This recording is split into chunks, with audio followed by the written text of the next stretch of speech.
மக்களால் நான், மக்களுக்காகவே நான். ஜெயலலிதாவின் குரலையை பிடிச்சி இழுத்துட்டு எல்லாரும் உட்கார்ந்து சிரிச்சிட்டு அந்த சபையை விட்டு ஜெயலலிதா ஒரு உறுதிமொழி எடுத்து வெளியே போனாங்க. நான் திரும்பி வரமாட்டேன், வந்தா சீஃப் மினிஸ்டர் வருவேன்.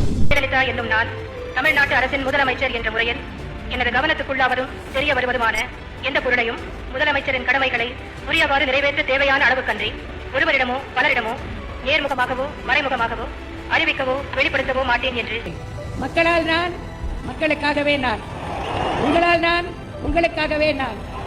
உங்களுக்காகவே அர்ப்பணிக்கப்பட்டதுதான் என்னுடைய. எனக்கு அவங்களோட வாழ்க்கை வரலாறு தெரிஞ்சுக்கணும்னு ரொம்ப இன்ட்ரெஸ்டாக இருந்தது. இந்த மாதிரி நிறைய வீடியோஸ் நான் பார்த்தேன்.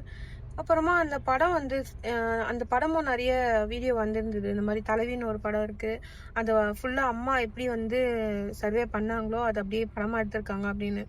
அந்த கியூரியாசிட்டி என்னால் தாங்க முடியல. அப்புறம் டவுன்லோட் பண்ணி பார்த்தா உண்மையாக வேறு லெவலில் இருந்தது.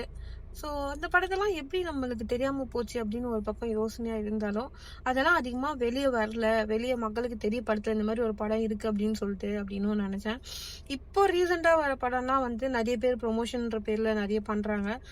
இன்ஸ்டாகிராம், யூடியூப் ஓப்பன் பண்ணாலே அதுதான் வருது. சரி ஓகே பார்த்தா உண்மையிலே அதில் வர சில சீன்ஸ்லாம் அப்படியே மெய் சிலிருக்குது, அப்படியே இந்த மாதிரி இருக்குது. முடிஞ்சால் போய் பாருங்கள், கேர்ள்ஸ் முக்கியமாக பாருங்கள். எதுக்காக கேர்ள்ஸ் பார்க்க சொல்கிறேன் அப்படின்னா, அம்மாவும் ஒரு பொண்ணு தான்.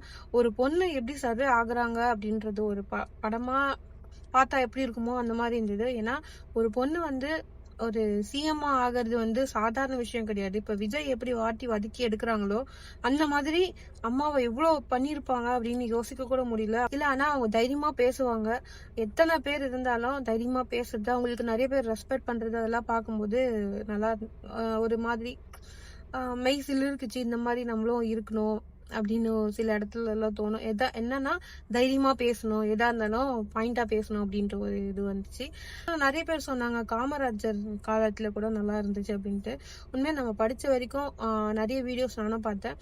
அவர் காலமே நல்லா இருந்துச்சு, நல்லா ஆட்சி பண்ணியிருக்காரு. ஸோ அப்படி இருக்க தலைவருங்கெல்லாம் இப்ப இல்லாம இருக்கிறது ரொம்ப கஷ்டம் தான். ஏன்னா நாடு இப்பதான் ரொம்ப கேவலமான இதுல ரொம்ப நிறைய விஷயத்துல இதுவா ஆகிற மாதிரி இருக்கு. ஸோ இந்த காலத்துல ஒரு நல்ல தலைவரா நம்ம தேர்ந்தெடுக்கணும். ஸோ அது பார்த்து தேர்ந்தெடுங்க.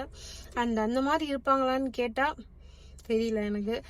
அரசியலுக்கு அவங்க அப்பா சொத்தை, தாத்தா சொத்து அழிச்சிட்டு மக்களுக்கு பண்ணியிருக்காங்க அப்படின்ற பேர் யாருக்குமே கிடையாது. அரசியலுக்கு இவ்வளவு சம்பாதிச்சிருக்காங்க, அவ்வளவு சம்பாதிச்சிருக்காங்க அப்படின்ற பேர் தான் எல்லாருக்கும் இருக்கே தவிர. ஸோ எப்போ ஒருத்தவங்க காசு பணம்லாம் முக்கியம் இல்ல, மக்கள் தான் முக்கியம், மக்களுக்காக யோசிக்கிறாங்களோ அவங்க தான் நல்ல தலைவர் நான் நினைக்கிறேன். ஸோ நீங்க என்ன நினைக்கிறீங்கன்னு கமெண்ட்ல சொல்லுங்க, பார்ப்போம்.